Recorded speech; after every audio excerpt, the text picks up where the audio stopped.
Good afternoon, everyone. Welcome to the Introverted Leader Workshop. My name is Rod Alexander, and I am the Program Quality Director for District 44.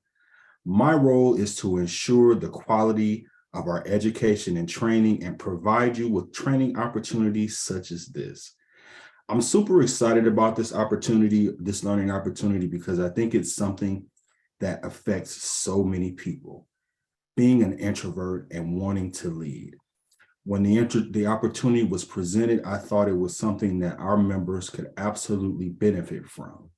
As a matter of fact, I even shared it with some friends, and they were like, "Oh my God, my sister can use that, my aunt, my boyfriend." So there may be more than just Toastmasters here as well, but I think being an introvert and wanting to lead is something that many people want to do, but they just don't know how. But look no further, because today you will have that opportunity. Before I introduce our speaker, I'd like to take a moment to introduce our district director, DTM Kari Evans.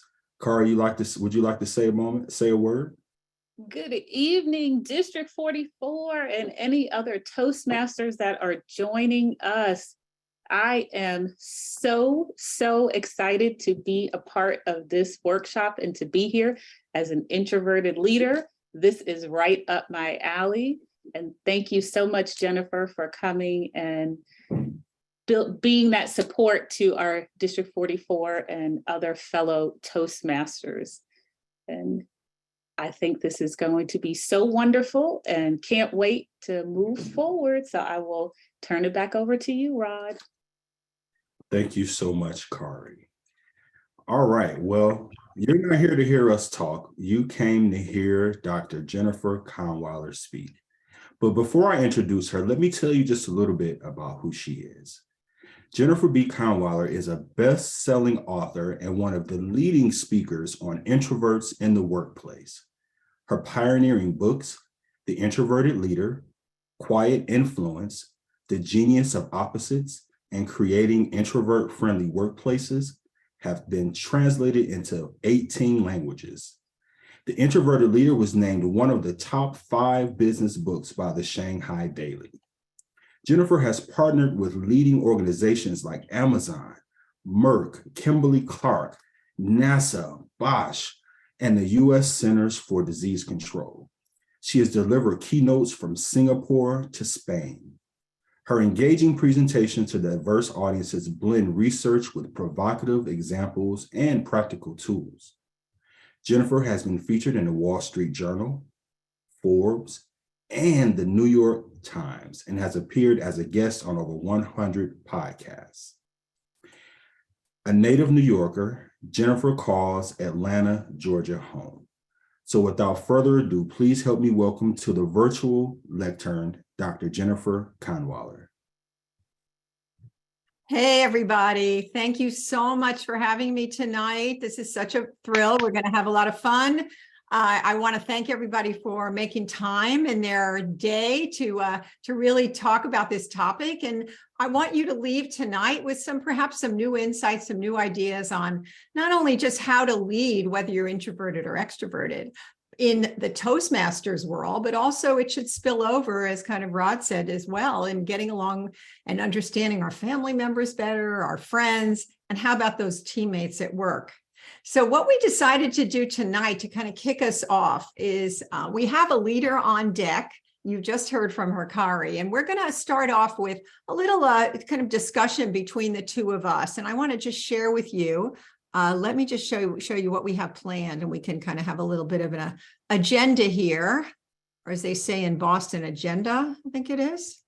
Let me see. Okay, here we go. So we're going to have an interview with a real live introverted leader who also is working tonight. So at her other job. So we're going to keep that nice and tight, Kari, but we'll get a lot in, I'm sure. And then we're going to kind of move into the program about what is it an introvert really about? Let's explode some of the myths about that. Let's talk about introverts and a little bit about extroverts. I always say they get a lot of airtime, myself included. So we're going to really put the focus on really increasing our understanding of kind of introvert 3.0, if you will. We've learned a lot over the last years about what introversion is and isn't. A little bit about who we're talking about, who are more introverted leaders. And then I want to share with you a model. I'm very into being practical. Conceptual is fine, but I'd like you to leave with some ideas about how you can build on those quiet strengths, not change who you are if you're introverted, or if you're not, to help build out completely. Oh, Joe Sheckelstein is requesting remote control of my screen. Should I see? I think that was an accident. I'm sorry. Okay, no problem. I thought maybe you want to join in here with the slides, Joe. No problem. And then we're going to look at how we can use that model to not only just develop our own strengths and build on those, but also build our teams so we can get the best out of them. And that's the next point here, which is the recent work that I've done is creating introvert-friendly workplaces, so that we're not only always asking, the introverts to change and adapt, which they have to do in a world, in most organizations, whether large or small. We have kind of like, it's just implicit that you're supposed to speak up, you're supposed to have high energy, all of these things that are contributed to extroversion. We want to also address the climate and the culture. And so I want to share with you some interesting work that I've done on the last iteration of my research. I've done 4 books, so this 4th one, I'm proud because I just got the copy today. I'm not to push anything. I just thought it was really interesting. This is a Chinese edition of the latest book. So there's a lot of interest in Asia in this topic because, there's a cultural sort of, not bias, but in a positive way, acceptance for being introverted, but yet we also have to work in a global economy. So people in Asia like to kind of know how we do it. So it's kind of interesting. And then I want to leave with at least one action. I'd like you to leave with something you could do or something that shifted for you as we go into the evening. And again, I want to thank you all for making this time. So I think what we're going to do now is I'm going to stop sharing. And I'm going to bring Kari up here. If we can do can we get the 2 of us on screen, Rod? Is that possible? Absolutely. All right, because I'm looking at my gallery view, so I don't know. Oh, wow. We got Bartholomew up there. Marianne's up there. There's Kari. Yay. Okay. Hello. Oh, great. How are you tonight? I'm doing well. Excited. Wonderful. Wonderful. So let me just get this on my big screen. Okay, cool. So what we thought we would do is just have a big conversation, as I mentioned, about what it's been like to be in the role that you're in. And Kari and I spoke yesterday about that, about how you use some strengths as an introvert, right, to actually move into your last position. So maybe you could just tell people what you do in your other job, in the job outside of Toastmasters, but we're also going to talk about how it fits in with your role in the organization of Toastmasters. So I guess the first question was, let's go back a little bit. When did you, first tell us what you are in your day job, so folks get a sense of that. Okay. I work for the Gwinnett County Public Library. I'm a librarian and a branch manager. Great. And I think you said to me that you had been applying for that job, and you did some things to kind of help yourself build on those strengths. So do you want to share what that is now that helped you, do you think, in getting the opportunity? Oh, the life-changing moment. Yes. That's why I was so excited to be a part of this workshop.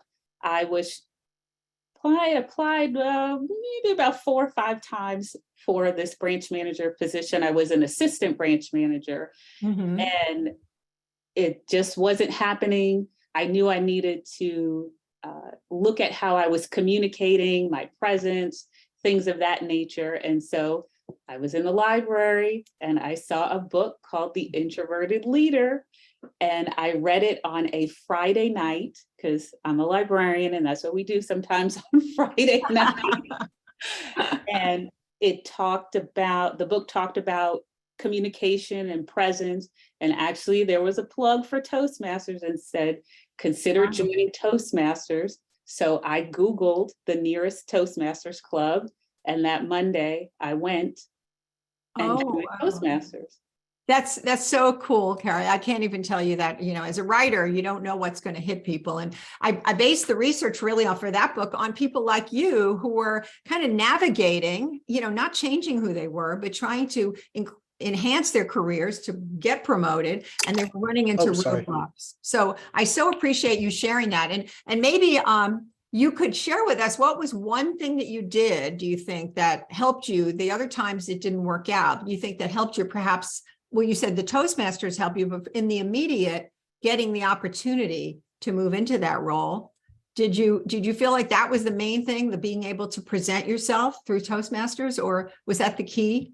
Yeah, that was the key. My whole presence and level of confidence changed. And that was actually what was commented on by the HR director that had interviewed me each of those other times. Wow. And they said, as soon as you came in and started talking and answering questions, we knew that you were the one, our candidate for branch manager. It was a total difference than what I had expressed, how I had expressed myself in other interviews. That's pretty powerful. I mean, what an advertisement for the clubs, right? And for taking on those roles, sometimes when it may feel, Rod was sharing with me, a lot of people might be getting burnt out, but sticking with it and giving the opportunity to really enhance your self-confidence. And thank you for that, because yes, I heard from a lot of introverted leaders that Toastmasters was made a huge impact on them. So thank you for being another champion for that. And if I could add, yeah, please. Yes, it was the giving speeches that helped, but it was the club officer roles. I held the roles of vice president membership and then club president. And so getting to practice those leadership skills each and every week and in between sometimes. Absolutely. And I see people are asking, you can throw questions in the chat, as Rod said, and if we can integrate them in, we'll be happy to do so, Bartholomew. So thank you for that. It was not just the speeches, but other parts of the equation. Thank you. So let me ask you this. So in terms of something you said to me, I thought was quite interesting. You said you learned to sit in silence. And we're going to talk about that. But I mean, introverts, one of the strengths that introverts have is that they're not afraid of silence, whereas the extroverts get very anxious. Like I'll do an exercise sometimes in a session and I'll say, okay, and let's pause. And you could just see the extroverts just crawling out of their skin after it goes on for a few minutes. And the introverts are just sitting there, and just comfortable. And so I'm just curious, what could you say a little bit more about that, on how that taking that quiet time has been beneficial to you? Well, with the quiet time, I'm able to actively listen to what is being said, to pay attention to things like body language, facial expressions, kind of get a gauge of what people are thinking when something is being said in, say, for example, in a meeting, more likely in a work meeting. And then I'm able to formulate a response, a careful response that I can kind of think of the implications of whatever it is I'm going to say.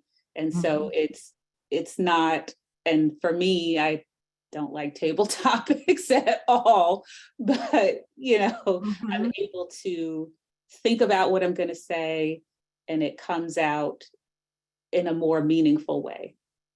And just to clarify, the table topics, from what I've seen when I've observed meetings, is you have to be very quick, right? And come up with it. Right away. Right away, without thinking. Come up with an answer. But you got through it, and that also taps into that other side of you, right? That is more spontaneous, and we develop that muscle a little more, right? Yes. So, yeah, but that quiet time can't be spoken of enough in terms of how it's been. It's a real advantage. And the fact that you looked around, it can help you politically too, right? In understanding who the players are, who has influence, instead of just talking, right? And waiting for that time to come in. And knowing that, maybe that's not a good idea, and I shouldn't respond just by the facial expressions on some of the senior faces. And were you able to do that? And are you able to do that on Zoom? A little bit. I can see the people's faces, especially if I'm scrolling, Yes, It's not as easy though, right? Yeah, not quite as effective. Not as easy. And a lot of introverts have, I'm just trying to bring in some of the points I've heard, have complained over the pandemic because everything was Zoom. The Zoom fatigue was a lot greater, I think, for them, especially when you had to keep your cameras on all the time, which isn't, in my opinion, necessary in a lot of cases. You know, it gives you a little break to turn that off. You know, I don't know if you found that sometimes. Sometimes. Uh-oh. Uh-oh. Are we getting bombed here? Uh-oh. All right. You can get rid of that person. Yeah, absolutely. So let's move to kind of the challenges that we see come up for introverts. You know, you mentioned something that comes up a lot. Okay, the two areas are number one, meetings, because people can't get their voice heard or feel like they're interrupted a lot, and number two, small talk. Yes. And I have to say, I'm an extrovert, as some of you know, and that I was at a wedding this weekend where it was nonstop, you know, one of those weekends where you have the dinner and the brunch and the thing. And as an extrovert, I was tired of making small talk. So I think if I'm tired, I can't even imagine what you are, what you're going through. But talk about how do you, in a work situation or in Toastmasters when meeting new people, how have you, what's been the challenge and how have you started those conversations? What have you learned about what you could do? Yes, the small talk is challenging. I've learned to sometimes come up with questions. I'm okay one-on-one for the most part. So I don't always seek out a large group. But if I see maybe a fellow introvert or someone or one or two people who are standing off to the side, it's easier for me to approach them and strike up a conversation. And then sometimes people come and join our group. And that makes it a little easier. It's great. I didn't prompt you on this, but you're bringing up all the strengths of introverts. and the point is to use those strengths. So one-on-one conversations, focused conversations. When we did research on quiet influence, on what introverts do to get ideas heard, to challenge the status quo, to make a difference, they use those as one of the techniques, not to try to talk to large group and make their pitch, but to really go deep in one-on-one conversations. So I think it sounds like you do that even in kind of a more of a social reception kind of a situation. Yes, yeah. And I think people appreciate the connection that you can make. And we say that especially after these past couple of years where we haven't been able to make that connection. So being able to talk one-on-one or in a very small group is helpful. Is helpful. And some of the research now that people like Daniel Pink is highlighting, who some of you might know him as an author, is that a good thing to do is to strike up a conversation with a stranger. I know it sounds like totally scary, yes, but like sitting next to somebody on an airplane or waiting in line. And the reason I bring that up is because, first of all, we are very rusty, all of us. But they have found that actually our endorphins increase, and it's really good for our body to even be talking a little bit. And I think that gives introverts some practice, all of us a little bit, particularly introverts. Another thing that folks do, and tell me if you do this, you do a little planning and preparation. So what would that look like in a network? And a couple of people wrote here, like Katrina said, small talk is challenging. What would you say to her to prepare? Well, we do have the one topic that most people find interesting, and that's Toastmasters. Yeah. So I'm able to I somehow think my video stopped working. plug that into the conversation. And Oops, so I think she just I froze. think most people are looking to move forward in their career or in their life. And so it is helpful to have that experience to share. That's great. So that's a good one to do, and to kind of think about what questions you might want too. So it's like you could share that. We call it the giving, getting agenda. So you could give, you have a lot of experience. You've kind of probably made some mistakes. You maybe learned a lot along the way in a leadership role there. But you also want to know what would I like to learn, right? When I'm in a setting. So just kind of going through that agenda in your mind ahead of time in the car or something. Well, what are some questions I have? So that's kind of a good little tip that we can throw in. The other thing I guess I would like to ask you is in terms of what do you think? I know that Rod had talked about, like, really, we were trying to get people to really step up more into roles, into a number of different roles. You know, I'm a member of the NSA, Organizational National Speakers Association, and when I was program chair, it was really hard sometimes to get people to step up. You know, and you end up doing a lot yourself, which really defeats the purpose. I mean, if you're going to get burnt out doing a role, then you're not going to be, you know, motivated to stay with it. So I wonder how you apply this to leadership within Toastmasters, you know, in terms of, you know, and do you think introverts can really excel in that role? Oh, I'm the living proof introverts can definitely excel in that role. I mean, I never thought I would be district director. Wasn't even on my radar. Like I said, I just wanted to get this promotion at work. But I say that it helps me keep this promotion at work, and the ability to pause and take a moment helps me give good feedback to, well, in my work life, and then my Toastmaster. So why are your pronouns in your name, Jennifer? I think we've got somebody who wants to join the conversation. I don't know. But I'm sorry, if you could, I got a little distracted by that. If you could just. Oh, no, that you answered the question. Okay.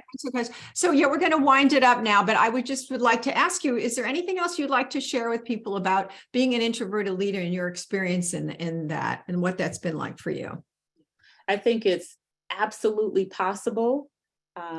Even if you feel that, and I know you talk about shyness and introvertedness are different, but it can make you feel shy and make you feel like, oh, I couldn't do that. I couldn't go out and talk to a group of people. I couldn't ask them to do something, but you absolutely can. And you develop a different kind of presence. If you think maybe your presence is just being shy, your presence is really, wow, that person is listening to me. Wow, that person is thinking through their decisions. Wow, they're a good planner, because you're always planning ahead and thinking things through. So those skills are absolutely necessary as a leader. They are very welcome in our Toastmasters arena. I'm going to put an early plug of, you too can be a Toastmasters district leader. Absolutely. Email us, email any of us, and we can get you started on that road to learning and continuing to further develop the skills that you already have, your natural strengths. Kari, you couldn't have said it better. Could you put your contact information in the chat? And then we can go from there. But I really so appreciate, I know you have to run back to your role, but what a great example of somebody who's owning their strengths. I'd love to hear anything in the chat that people were impressed by. Said, you know, another person said that, thank you so much for sharing your story, Dimitri said. And, you know, and he also said, silence is my friend. Yes. So, yeah. So thank you so much. And I look forward to staying in touch with you too. Yes, thank you. I just have to say I'm fangirling a little bit. I get to talk to an author. Oh, well, I'll be happy to send you a signed book because you did this. And another thing is, when people read books, it's also helpful to the authors if you could write a short review on Amazon. It helps our algorithms. So for those of you who are also like other books, you know, we all try to get reviews, and it's hard sometimes. But thank you for just saying how that made a difference, because it motivates authors to keep writing like this, so, and keep learning. Thank you, Kari, so much. And thank you for the work you do as a librarian. That's absolutely essential. Thank you. All right, y'all. Jennifer, excuse me one moment. I just want to apologize. We have a few people who are obviously bored tonight, and they are trying to disrupt our amazing session. So please forgive them ahead of time. Hopefully they are out of here, but just wanted to make everyone aware that's what that was. So we apologize for that. Yeah, thank you for catching it. I think you can kick them out, but it takes us a few minutes sometimes. Oh, that's great. Thank you, Marianne, for that comment as well. And we appreciate you being on top of that, Rod. So let's do the share screen again. I'm going to go, host disabled share screen. So I just need to get my share Yeah. screening back up. I will re-enable that. And while I do that, there's a question. Looks like Demetrius has a question. Yes. Sure, Demetrius, if you want to talk, that'd be great. Yeah, I just had a comment. First of all, thank you so much for hosting this and helping us introverts. That's why my camera's off. We got you. But Carrie, I really appreciate you sharing your story. And that really helps. I'm just curious. The book that you mentioned, you wrote a book. It's called Introvert. Could you share what that is? We got something else coming in here again. Yeah, I'm happy. I'll keep talking, but yeah. Let's just keep talking while that. Yeah, well, if you look at my website, okay, I'm kind of hesitant. Oh, she's got it up there. That's what. Yeah. That's actually the old version of it, Kari. That's funny. The library needs to get the new version. This is the 2000, the latest one. I think it was 2020 or 18. Okay. Because I'm always looking for resources that will help. Absolutely. This is a book. This is a second edition of it. And if you just go online on Amazon or go to the library, they have them. The Introverted Leader. Yep. Thank you so much. Absolutely. I'm hesitant to put my personal information in there, Rod, with this person that keeps coming in. I understand. What I can do is kick them out. I did, but apparently there's several people attempting to Zoom bomb us. So, but what I can do is I can make sure that the attendees get that. No, you can't. Oh, here they are. And then we'll also provide the website as well. Oh, somebody said activate the waiting room. Yeah, so you can remove them. Waiting. Unfortunately, the waiting room is active. However, their names are coming in from Toastmasters that we know, so it's hard to decipher who is who. Yeah. So at this point, we won't unfortunately allow anyone else in the room, just to alleviate that, and we will just continue with the people that we have here. Okay. All righty, great. So why don't we get started? I am sharing my screen, I think, or maybe not. Let's see. Okay, this should be sharing my screen. Okay, cool. Do you guys see that? Yes. Cool. All right, great. So we're going to move on then. And I want to thank Carrie. We're going to move into, somebody asked the difference, I think, about shyness and introversion, and we'll get to that in just a sec. First of all, let's talk a little bit about what introversion is. And it's really about where you get your energy. And it's also how much stimulation you need. And it's very much related now, they've learned, to the brain and the brain chemistry. So extroverts, for instance, need more dopamine to keep moving and to keep energized, whereas introverts don't need as much. And so it's not so much that whether you like people, it has nothing to do whether you like people or don't like people. It's really how much you can take at a time. You're right. So there are a lot of people that tell you they're introverted, but you would be surprised. You'd say, well, wait a second, how could you be introverted? You're so great in conversation and communication like Kari, but what you don't realize is they're taking breaks from that stimulation. And that's where introverts tend to recharge, and they get their creative ideas there, and they just sort of recoup. And if they don't get that break, they deflate. And actually, and extroverts actually have that problem on the other end. They actually get a little bit, they can get with lack of people interaction, they can deflate. Okay, so you saw that happening during the pandemic where they were in lockdown, and you might have had some of your extroverted friends who just wanted to have these happy hours all the time, on Zoom, and the introverts are like, no, I don't want that. So just to give you a sense of that, it is like about equally divided. It's between 40 to 60% fall on either side of the equation. And some people identify with the term ambivert. So we do have a poll that Rod we created. So if we could just throw that up, Rod, if you, in between all your other managing these crazy people, are you able to shoot that poll up there? Are you an introvert? Thank you so much. You're a great guy. Introvert, extrovert, or you're not sure. So let's just see what people are saying.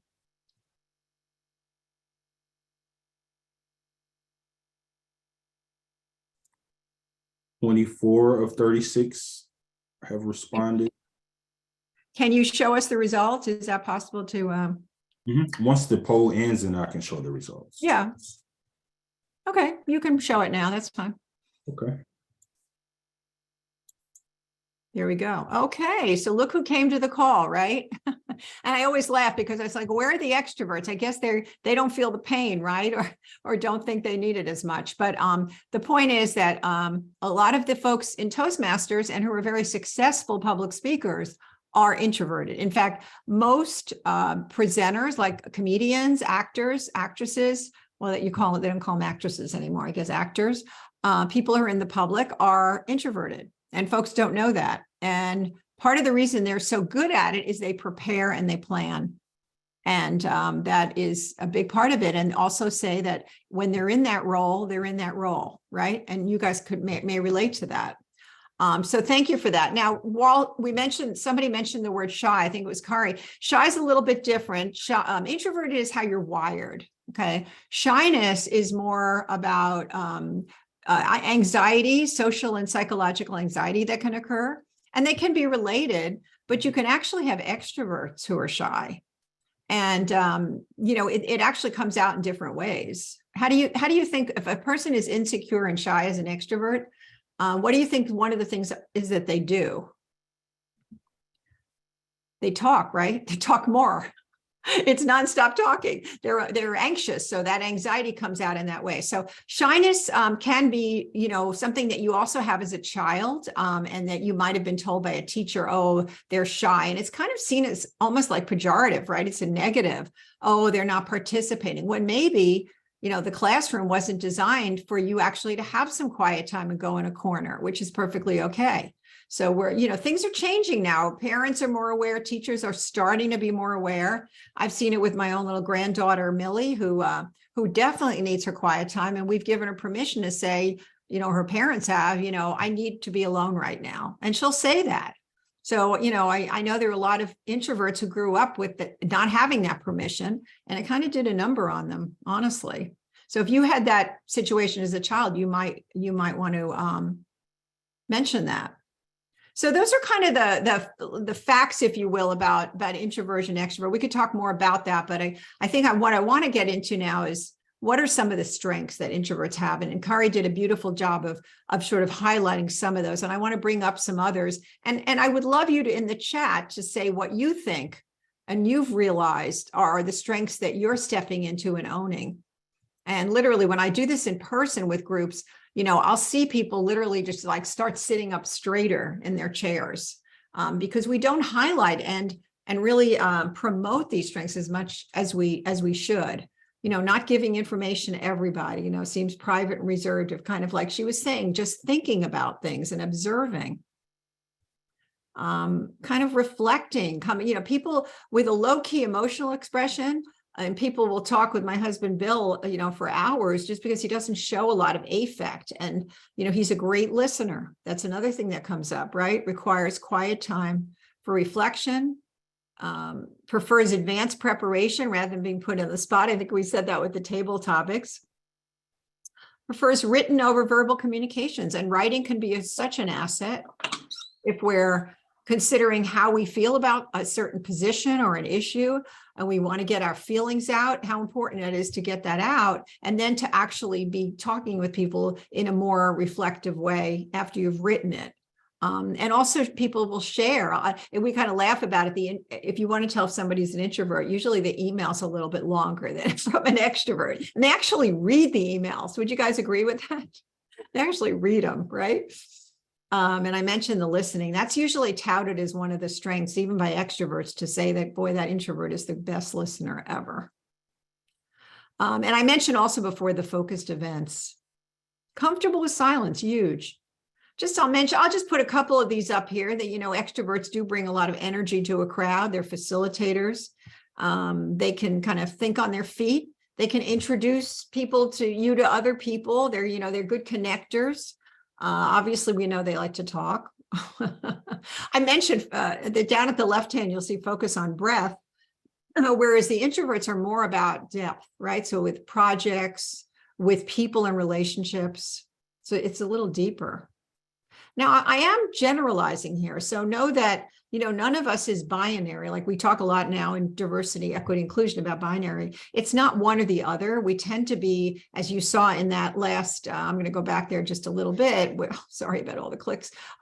You can see it is a bell curve. So most of the people are kind of, clustered around the middle. And most of us are not extreme. Like you have introverts who are like hermits. There are a couple I know, but not the large majority, as well as extroverts being on the other side, being like flaming extroverts. That's not usually the case. So if people say they're not really sure, some of you took the assessment, you got a little clear on that, and it's not a full-blown assessment, but it helps you to know what you are, because when you own your strengths, as you heard from Kari, and I think that gave a great example of that, it leads to confidence, and it helps you contribute more to your organization or to whatever project you're working on. You own your strengths. I'm going to just go through these again, flip. And so if we look at the downside, if we're not really bringing out our introverts or recognizing them, we're really not reaching, about half the population. And that if you think about that in terms of organizations and what they're losing, it's huge. Can't even calculate how much. We've done a number of surveys. This was one that we did for the last book, where we looked at these companies. And this was a kind of a common theme that came up. Please ask me if I'd like to be on a team project or conversation, rather than assume I'll invite myself in. So we really need to take initiative. One example I'll tell you from a volunteer standpoint, with the local chapter of one of NSA, I have a good friend, Bill, who's in Seattle, and he had a woman who was on his board for an entire year, and she was very introverted, but he didn't take the time to really understand what her background was. Jay Fashion would say you were the most beautiful girl. When he finally got to the this keeps throwing me off. When he finally got the end of the year, he figured out, and he had a conversation with her. He realized what a lost opportunity that was, because she did not, she did not contribute because she wasn't asked. So it's the same thing. In surveys that we've done, many introverts think, these are introverts, 4 out of 5 believe that extroverts get ahead. And so a lot of people don't sell themselves. And one way to do that, I know introverts a lot of times will say, and you can tell me if that's true, that they don't like to brag on themselves. So I'd like you just in the chat right now to kind of loosen up that muscle, and just like, what is an accomplishment you had this past week? What is something that you got done? Maybe it was a small thing. Maybe you cleaned out a closet. Maybe you actually stopped procrastinating and got what you've been wanting to do, like I did this week. What was something that you did that you feel good about? So let's just take a moment and look and put something in the chat, because it's really not as it's just getting in the habit of that. You trained a new staff member, tried to sit so I'll not really be seen. Okay, wait a second. Completed my largest tax return, Marianne, good for you. Went to the botanical garden, I love that. Moved to a new apartment. Yeah, now, by the way, these accomplishments that you've got there are also things that you can bring up in those small talk situations, right? So you're saying like, oh, I had the best time, doing training my department. We learned all about this Canva, as Melissa said, have you used it? So you kind of come into the conversation with something maybe you've been doing and bring the person in with a question. So I really love kind of thinking about ahead of time, what have I been up to? And it helps you, it helps the conversation. And it also helps your career, because it's very easy to forget that stuff, right? So it kind of addresses that.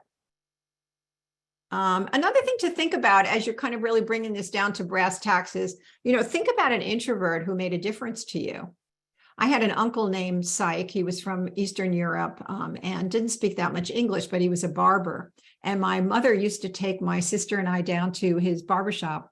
in Brooklyn, and he would sit us up on his big black chair, and he cut our bangs like a bowl cut almost. It was like so funny, but I just love this guy. He didn't say a whole lot, but my uncle would say to me in Yiddish, which is a language for those who aren't familiar with. I guess I'm a combination of German and Hebrew and Polish, all these different languages. Anyway, he would say, Shana Madela, Shana Madela, beautiful girl.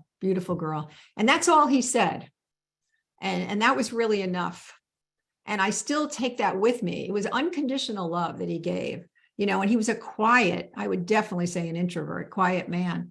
Who was it for you that made that difference? Who wasn't, talking all the time, but like connected with you? Maybe it was a teacher, maybe it was a parent, a grandparent, somebody, religious leader. Who is that person? Put them in the chat, because we want to bring them into the room and remember those people. My mom said, Julie. Yeah, a couple of moms and grandmas. Yeah, grandparents are the best, right? Yeah, we do that unconditional love really well. Your aunt, it's great to remember them. And like, what do they, and the interesting thing is there's a lot of you probably know, I'm trying to get my slide.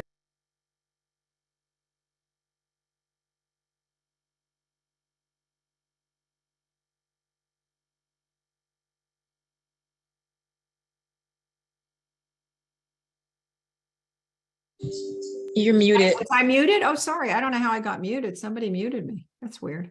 So can you hear me now? Can you hear me now? Yes. Okay, good. So when Fred Rogers received the Lifetime Emmy Award, he said, wouldn't they be proud of you now? He asked people to bring people into the room like that, kind of a similar question. And then he said, wouldn't they be proud of you now? And I'd like you to, consider the same thing. This was a woman I interviewed at Pfizer, and Dr. Caroline McGregor. It's who I am in the most significant way that I feel different. Introversion informs my approach to leadership and self-awareness, and leveraging an introvert strength have made me a better leader. What Caroline actually did was go around the company, and she did kind of a dog and pony show. She brought PowerPoints. She would talk about her experience. And I was at one of those, and these young women particularly were just so blown away and felt so inspired, kind of like a lot of you did tonight with Kari when you were hearing about her successes. So it's really important that if you are introverted, you share that and not make it a secret.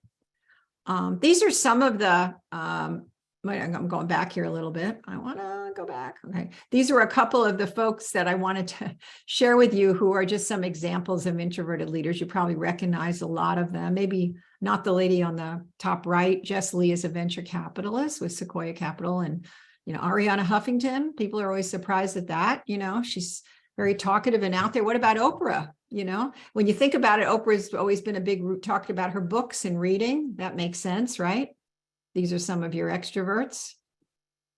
Yeah, so I'd like to now move to what I learned in doing this research for these various books. The first one in particular is that introverted leaders are very intentional about how they move ahead. Just like you heard Kari say, I came home on a Friday night, I read this book, and they prepare. And so I found in addition to preparing, they do a couple of other things. And so I call this process the 4Ps process. And, I remember really pushing back on this with my editor, like, Steve, do I have to really do a model?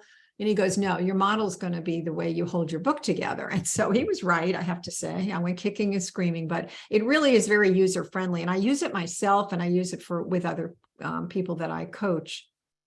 And so basically this is based on what introverted leaders told us. And one thing they do is to prepare. And what are some examples of that? Like if we think about speaking, they breathe, they stand up, and they get their water at a time, right?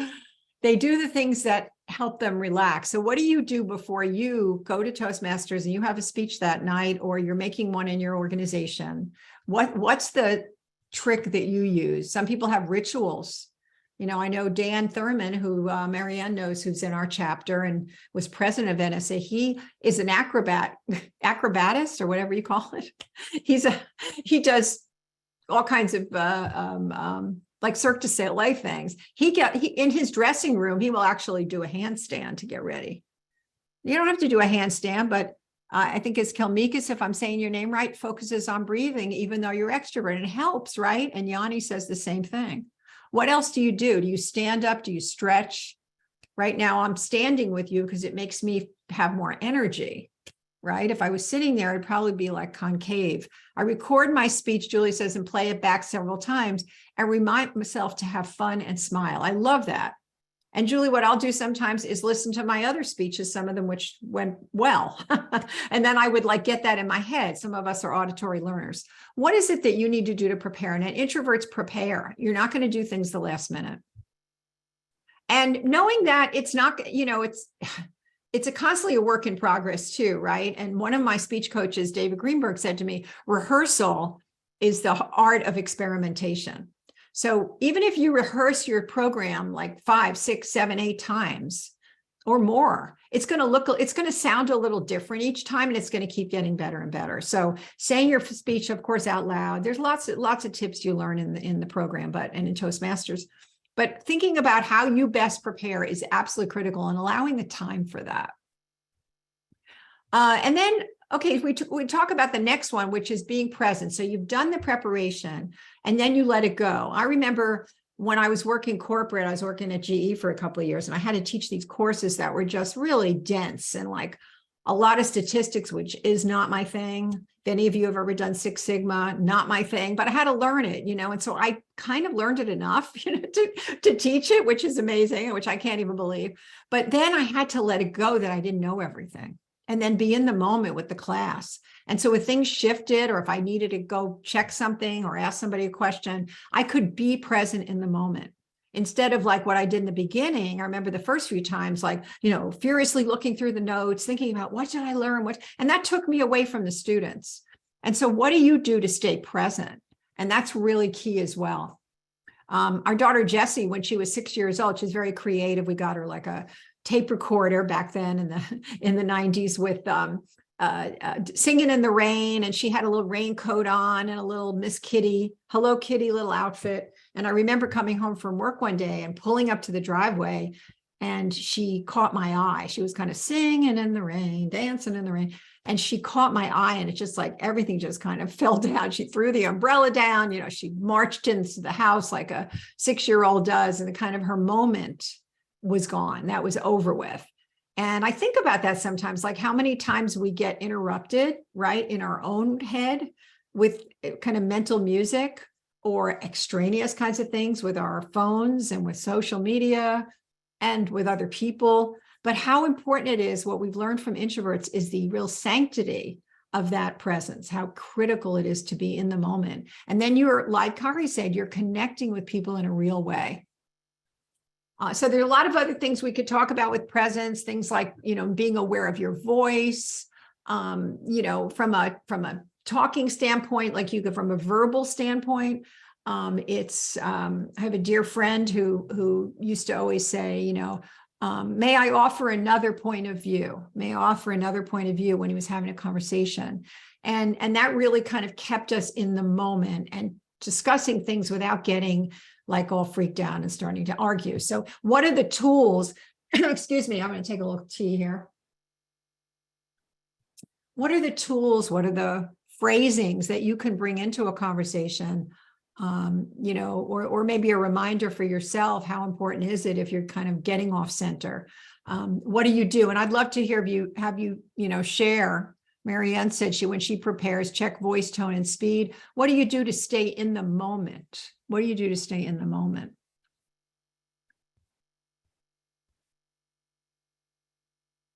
I'm still there, but we're pausing, right?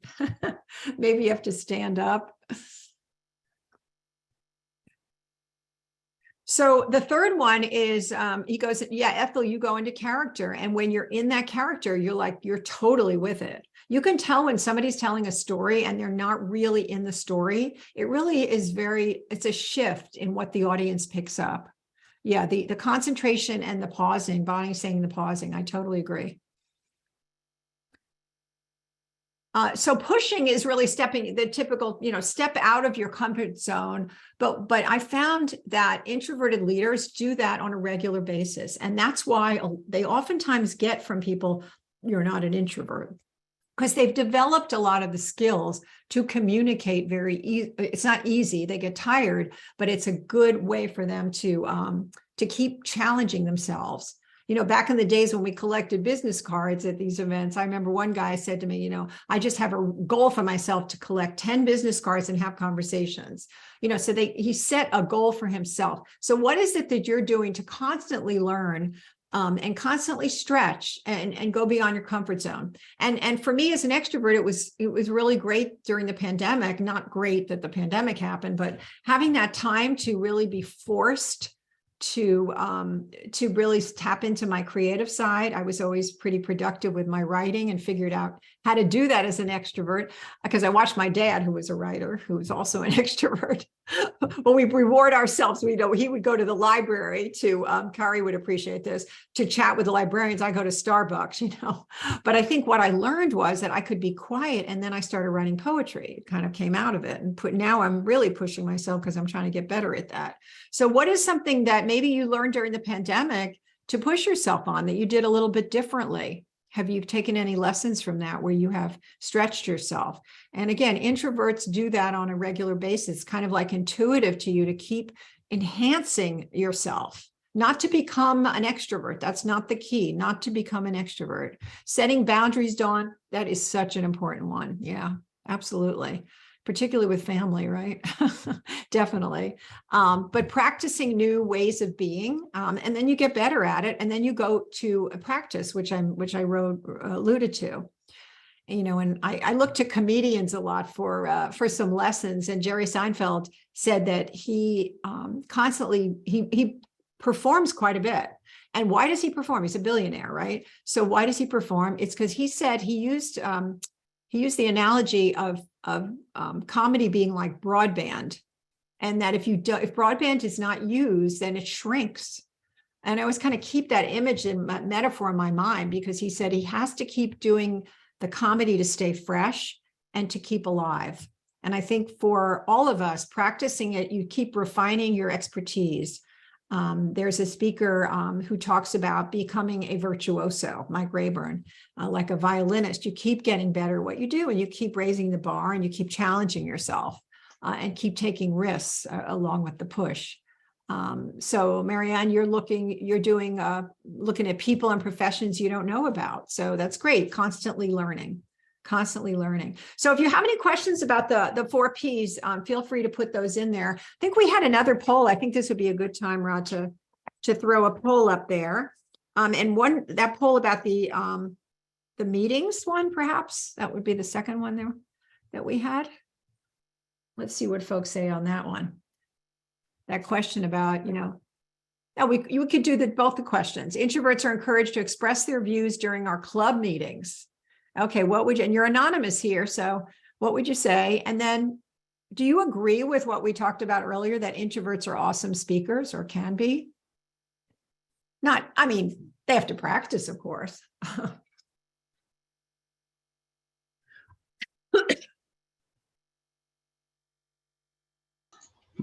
All right, our votes are coming in. We're at 56%, so a little bit more than half. At 59%. We'll give you all a few more seconds. 5 seconds. All right, and the voting is now closed, and I'll share the responses.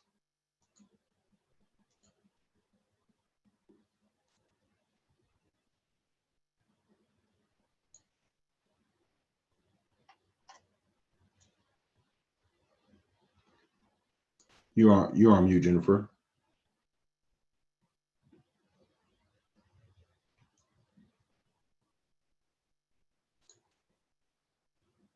There we go. Yeah, I couldn't unmute myself. Can you hear me now? It's yes, weird. I turned off that feature. Oh, that was right, because you did a great job of getting them out of there, Rod. Yay, Rod. For now, right? Fingers crossed. Good job. Okay, so here we have introverts are encouraged to express their views. So that's pretty good. What do you think? Strongly agree and agree. We've got a combination there of over 80 something percent, 87%. Only a small amount say disagree. So I think that's very encouraging. You leaders are doing a great job encouraging all you club members to get people to engage. And then most of you say that, yes, you're awesome speakers. So yes, that's a great way to move forward, right? We want to get to strongly agree too, right? On that one. Cool. All right, so we're going to move on. So what have we talked about so far? We talked about introverts and kind of the definition of introverts and extroverts being around energy and stimulation. And then we looked at the strengths introverts have, as well as some extroverts, and the challenges. And then we moved into some famous introverts, as well as a process that comes out of the work that successful introverted leaders do. And this is at all levels of all organizations. So I hope that you find this useful as you move your career and your speaking ability and prowess forward. So let me move there. So we talked about breathing, also talked about the power of the pause. I just want to say a couple of words about, how we get along or don't. So we kind of look at it at this earlier. I talked about introverts. It's kind of how you're wired. You come into the world that way, but you're also affected, of course, by the culture you're in, the family you're in. But, when we have introverts and extroverts, these are some of the frictions that we see come up a lot. Not that dogs and cats don't always get along. I only have a cat, so I don't know. But those of you who have both can say whether you've worked it out with the two of them. Being alone versus being with people can be a challenge. As I mentioned, extroverts like the people interaction. So when you say that you really don't want to go to lunch, you'd rather kind of hang out in your office, or if you don't say that, that's when it creates issues. If you say, I need some alone time and thanks for including me, I'll do it another day, that's fine. Then you're owning it and you're saying it. But when you don't say that, then it creates sort of like a, negative impression or confusion. They don't like me. They don't like to hang out with us, blah, blah, blah. We've seen that happen a lot. So just kind of say what you need. That's the important thing. And you shouldn't have to say it every time. Sometimes you do. You have to teach people how to be with you, right? Thinking it out versus talking it out. I think this comes up a lot in meetings, right? Where we talked earlier, I think Kari was saying, like, people just have ideas that come out, and the extroverts think by talking. They just get it out there. One of the ways that around that is that there's a technique called brain writing, where you write down your ideas, take a few minutes, say to everybody, look, just let's take a few, write down your ideas, then let's talk about it. So it gives the introverts a chance to really reflect, and the extroverts actually come up with better ideas, I must say. And then this one also can cause friction, where you want to not necessarily kind of open up everything to the person about yourself when you don't know them. You want to kind of build that trust, or maybe you're never going to share. I had one team that I interviewed, and the boss was very extroverted, and her person who reported her, they got along very well. However, when the young woman got married, she didn't tell the boss. And so she said, oh, I would have loved to give her a shower and, be all involved. And she really just didn't want to bring that to work. We can all, kind of relate to that, right? So it kind of created friction until they really talked about it, about what they each needed. So we got to manage those extroverts, right? So these are just some tips to think about as you are navigating this world. Since we have mostly introverts here, I think it's interesting to see if you guys do any of this now. These are some wise words to people when they're trying to, get the most out of introverts, to slow down and pause. It makes sense, right? Give people preparation ahead of time, send agendas. I mean, such as basic meetings 101, right? That we don't do. Offer quiet areas in the workplace and remote work when possible. That's certainly very relevant now. How many of you now, maybe just put in the chat, are working either hybrid or remote? I would just love to see that. And a lot of introverts are saying it's a good thing for them. Hybrid, remote, see what's coming in there. Yeah, and some of you are saying, I wish I could. Hybrid, yep. And how's that working? If you're introverted, how's that working? If you're extroverted, how's that working for you? Put that in the chat too. So offer quiet areas in the workplace, remote work when possible, I mentioned. We talked about engaging people in meetings. You know, and then with the extroverts, you know, as long as you know they need to talk and talk it out, you know, make some space for that. I had one couple who said, you know, we make appointments so that he knows that I'll have time, you know, he'll be ready to listen to me as the introvert, and it's much more productive that way. When, you know, a lot of times introverts will say the extroverts kind of get off and running, or the talkers like to just talk and then the meeting goes on. You know, so refer back to the agenda, bring it back. Okay, so we have this much time and we need to cover these 3 topics. Just offer what you're comfortable sharing. And then sometimes the extroverts will complain that, you know, you wrote such a long email. I don't have time to read all that. You know, in remembering all of us, good communication, lead with the key point, and then follow up with a conversation if you need to.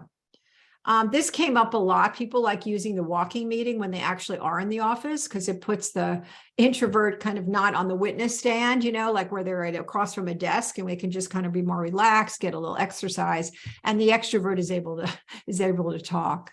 So, you know, Christy, you're like my daughter who's a nurse. She didn't get that chance, you know, but you need to recharge, right, when time is over. And Yanni said you need interaction. I think we're all finding that you know, we really miss that. It's very different, isn't it? Talking to people from, instead of just kind of always being on Zoom. I found that we go deeper. You know, this is some of the concerns, but also the positives. You know, it's a mixed bag. I'm going to wind up now in just a minute because I want to hear from you all. As an introvert, my whole life, I've often felt like I've had to conform. I now feel like I have been given permission to cultivate my leadership style. For that, I'm grateful. And, you know, we're getting more comments like that. And Rod said, you hate it. You need people. Rod, you're an extrovert, I think, right? You could unmute if you want. Yes, I am. And you're fully remote now? Are you fully remote? I am, unfortunately. Fortunately, but unfortunately. All right. So those of you in Toastmasters know that Rod's going to want to have all in-person meetings now, right? I'm sure. Yeah, you got to find other ways. Yeah. So these are just some ways in which we are suggesting that people advocate for more of a balanced workplace, so that, you know, we do ask introverts what they want. We just talk about it. Like I said, it's another element of diversity, equity, inclusion, just kind of saying whether you're introverted or not, take the assessment and put that into the mix. You know, it's like wearing a pair of glasses. It's just another one to look through, another lens. And you really do get it. You understand people more when you understand that that may be a part of where they're coming from. It's not like they're avoiding you if they're an introvert, or as an extrovert that they need to talk all the time. They have to get it out. And this thing, I never thought this would happen, bring senior leadership into the conversation. This was another advantage of COVID for me, because not of COVID, but of the time down, of the lockdown. We were able to run workshops on Zoom and get like the CEO of these companies to talk about this topic, whereas it never really was on their radar at all. And it was relevant to them. And then people who heard from a lot of these senior leaders who were introverted were very encouraged, just like with Caroline that I mentioned before. We got a couple of other really good comments here. Can I go back a slide? Okay, which one, Carol? I don't know which one you wanted me to go back, but on the communication one, maybe. I'll make those available, okay, to Rod. I'll send those to you, Rod, okay? So people can have them. Because I want to make sure we get to the Okay. What's that? You can unmute, Carol. Yeah, is that okay if we send them to you? These are just some tips about, you know, how do you keep introverts on some of the things we found the companies were doing. I'm sorry? Jennifer, you are frozen. We can't see you or hear you. Oh, really? That's weird. Maybe it's me. Am I frozen, guys? No, she said no. Marianne said no. I think you're frozen, Rod. I think it's you. No, I'm kidding. Okay, so Anne says she can hear, so I'm going to keep talking. These were just a couple of slides I wanted to show you that just to, a lot of you do presentations and kind of be thinking about the kind of things we're doing tonight. Don't forget that it's very important to engage your group, right? So that was just an example of that. Yeah, so before we get to this, I wanted to make sure that we had some questions. So I'm going to take this down, pause the share. Wait, like stop the share. Okay, and I'm going to open this up now. And did we lose Rod? Hope not. Rod, are you there? Yeah, he's got a black screen. I'm not sure what that means. But why don't we keep it informal? We don't have a large group. So if you all just want to, if you want to unmute and bring up your question or put it in the chat is fine too. So I have reactivated the ability to unmute yourselves so that we can ask questions. You can ask questions. great. Well, Rod, since you asked, I don't think we have any particular questions people are commenting, but you mentioned that for you, it's really hard. I think we need to hear a little more about that, what are you missing and how are you navigating that as an extrovert? Well, I'm a talker. I enjoy people. I grew up as an only child, so I have learned to be comfortable in silence, but it's not what I prefer. And so I manage, but I thrive when I'm around people, when I'm being able to engage, when I'm able to just talk about the day, or if I have an issue. I hate having to send an email and then wait for you to respond. I'd rather just get up and come to your office or to your desk and ask you a question. But I'm managing. I'm managing so far. I tend to pick up the phone and talk throughout the day sometimes just to have some live conversation. Great. So that you found a way to handle that with the phone calls. Yeah. Yeah. Anybody who works with Rod here? Do you have any comments about that and how I see Kamikas, you're smiling. Do you work with Rod or on Toastmasters? A little.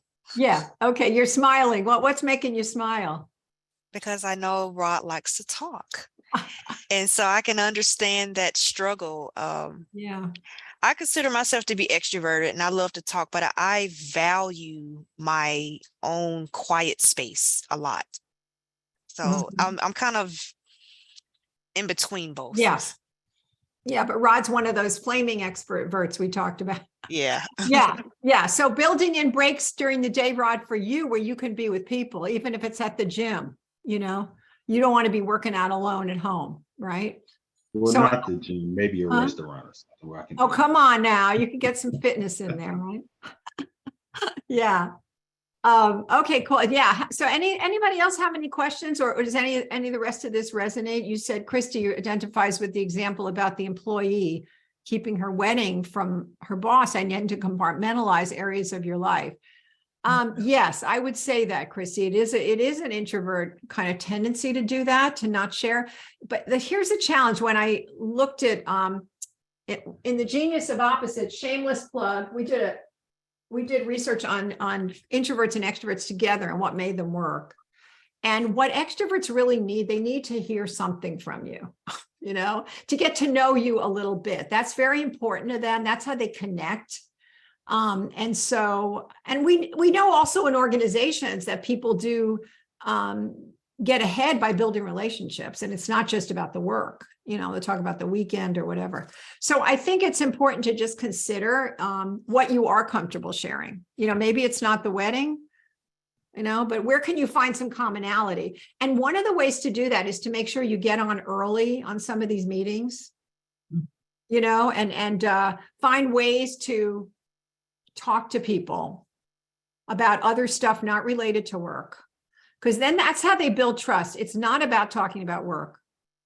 That's just not how we do it. Has anyone else found that you met people, you built relationships with kind of your opposite person, but you have some things in common? Like there was one partnership I interviewed and they were opposite on the scale, and they found that their kids both played soccer.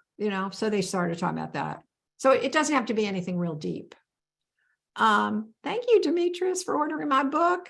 Make sure you do a review. Audible, I love it. You guys, we'll watch those numbers go up tonight. That's always exciting. Thank you. Thank you. No, I wanted to make a difference. It's very practical. Other questions or comments anybody wants to make? I know it's been a long night, so I want to let you get to your food and your. I found out Marianne? was that when you're at conferences or even when I was at NSA, that so many times I hoped for doing the signing table or the name tags. Because Yes. you have a chance to talk to many people and you don't have to be that much involved, but they think Yes. you're doing it. So I found that is a good spot. Marianne, that's a perfect example of how you can do it in a non-threatening way to get to know people. Absolutely. I didn't know, see, and I didn't even know you were introverted. So you're so open. Yeah, absolutely. Cool. All right. Well, I'm going to just finish up here now. I want to just ask if folks, based on what we talked about tonight, if you want to just put something in the chat. Julie, thank you for your comments. This has been great. Just what is one thing that you could do or one thing that you learned from today that you would like to take with you and maybe share with other people? And I want to remind everybody to vote. That's my not related to this at all, but early voting starts next Monday. So that's my goal in life, to get people to vote right now. The brain meetings before discussion. How to lead alongside introverts and extroverts, like that. Cool. Other actions. How to talk to extroverts. I love that one. I love it. Okay, well, I appreciate that. I wanted it to end, be open with extroverts, be aware of different ways to connect. Exactly. Even just kind of thinking about that for a few seconds is going to make a difference. I went to a Pilates training. I never had that before. And because I had a problem with my back, and the woman, I was like, well, how do I take that? I'm not doing Pilates anymore right now. How do I take it? So she said, just remember to pull your core in, like, just remember that, and I've been doing it today. So it's like, it doesn't have to be a big deal, right? To do what you're doing. Just kind of think about these little, just for a minute, who am I meeting with right now? Okay, maybe I need to make, 30 seconds of small talk. And I guarantee it's going to make a huge difference.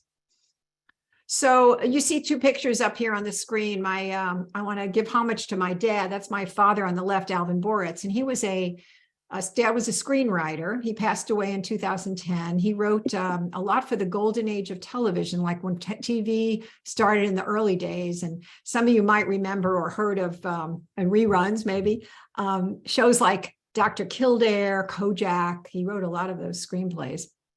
And he was very prolific. And I mentioned earlier, I think he was more on the extroverted side. He had stuff all over his office, matchbooks with notes on them and pieces of paper. And one day he got a call from this lovely librarian, Maxine Ducey, in the University of Wisconsin libraries, where they were starting a collection of writers like Dad who had been there in the early days and wanted to, archive their material and all his scripts and his little piece of paper, et cetera. And so they developed a relationship over 10 years. And I was still at home for some of that. So I would hear them talk, and Dad was a big talker and she was quiet. I didn't hear all of her side of the conversation, but they became good friends. And after he passed away, my daughters and I and Bill, who's taken the picture, went to Wisconsin, and we went to that library, and they brought out his collection, and it was incredible. I mean, it was so well organized, and we could retrieve things, and we really felt like he was with us again with his notes and his comments. And even greater than that is that collection is now available with other writers from that period for people, for a long time, hopefully, that they can go back and learn more about those early days of television. So if it hadn't been for more of an introvert and extrovert working together, we wouldn't have seen that result. And so, great things, extraordinary things can happen when you put our strengths together.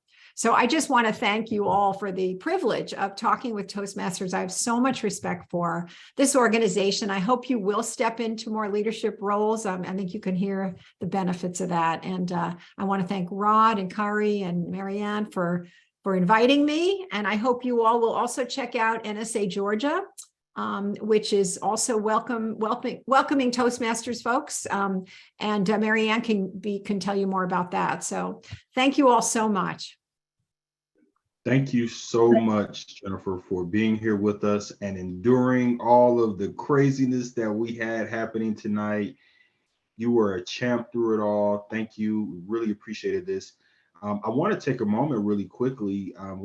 We're over time, so if you could stay, give me 2 more minutes, I promise it'll be worth it. But I want to give one person an opportunity just to share. We're going to do this table topic style. So you've got 1 minute to tell us how you are going to take the information you've learned tonight and use it for your benefit. And if you want to just raise your hand, raise your virtual hand. Anyone? Someone? Okay, there's a book involved. There's a book involved. I'll say that. Ah, Demetrius. All right. Well, I was going to raise my hand even if you didn't offer the book, but you offered it anyway, so I'm expecting this book. I actually, throughout this presentation, I took the courage to sign up for my Toastmasters meeting. I'm going to be the Toastmasters, Master of the Day. So I'm going to take the lead on the meeting, and I'm terrified because I don't know how that's going to go, but I'm stepping right in because I think it's I want to be more active with Toastmasters and improve on my speaking skills and get more comfortable with being out in front. This helped. A lot of the sharing in here has really inspired me, so I appreciate it. I appreciate the presenters. Awesome. Well, Demetrius, I'm really happy to hear that. Excited to hear that. Thank you so much. And I know what club you're in as well, so I'm going to be following up with you. I'll give you you a don't little have to bit of- come. No, Rod, you really don't have to do that. No, but I do want to I'm just just kidding. encourage you to continue with that. And if you would send me an email with your information at pqd@d44toastmasters.org, I will be sure to coordinate your gift, your book, and get that to you. All right, everyone. Thank you so much. We have come to the end of our session. Again, thank you, Jennifer, for being here with us. Thank you, everyone, for your time and enduring with us through our challenges. I guess that's the sucky part about being in a virtual world. We have to deal with things like that. But in true Toastmasters fashion, we got through it. And with that being said, you all have a great night, and we'll see you at the next event. Take care, everyone.